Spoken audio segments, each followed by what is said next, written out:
Guys মই এনেকুৱা এজন পাৰ্চন মানে মই এজন এনেকুৱা আনলাকি পাৰ্চন যে গাইজ মোৰ না এনেকুৱা ভাল ফ্ৰেণ্ড আছে যাক মই নিজৰ মনৰ কথা খুলি ক'ব পাৰোঁ গাইজ, না মোৰ মা দেউতা আছে, না মোৰ কোনোবা ভাল পোৱা মানে এনেকুৱা ভাল পোৱা মানুহ আছে যোন মানে মই মানে তাক কথাটো শ্বেয়াৰ কৰোঁ আৰু মানে কৰিব পাৰোঁ গাইজ। মোৰ সেনেকুৱা কোনো নাই গাইজ, নাজানো এই মানে ফুটা কাপোৰখন লৈ কিয় মানে এই গাইজ এনেকুৱা আনলাকি মানুহ য'ত মই যাওঁ ন তাতে যদি মানুহ জমা আছে তাত মই গ'লোঁ নহয় মানুহে নাই গাইজ মানে কিয় মোৰ লগত এনেকুৱা মই নিজে নাজানো। কলেজত যাওঁ গাইজ মোৰ কোনো ফ্ৰেণ্ড নাই, মানে মোৰ লগত কিয় লগ হ'ব নোখোজে গাইজ ন মই একো নাজানো। কিন্তু এটা কথা জানো যে মই মানে ভগৱানে মোক এনেই পঠাই দিছে, তই যা মানে মোৰ না কিবা লক্ষ্য আছে নে কিবা আছে না কি মানে মোৰ কিবা স্কিল দিছে না কিবা দিছে না গান গাব জানো না ডান্স কৰিব জানো না ইটো জানো নে সিটো জানো গাইজ একো নাজানো। এনেই ওপৰৰ পৰা পেলাই দিছে ভগৱানে, জন্ম হৈ গ'লোঁ। বেলেগ মানে মোৰ গাইজ একো কাম নাই, বুজা ঘৰৰ কাৰণে বুজা বেলেগৰ কাৰণে বুজা, জাষ্ট মই এটা বুজা হৈ গ'লোঁ গাইজ। নাজানো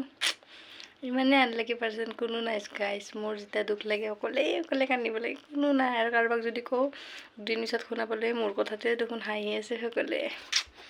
বাদ দিছোঁ গাইজ নিজৰ লাইফ, এনেও মোৰ লাইফ বেয়াই জীৱনত, ভালকেইটাও নহয়, কিন্তু ইমান আনলাকি বুলি ভাবা নাছিলোঁ গাইজ।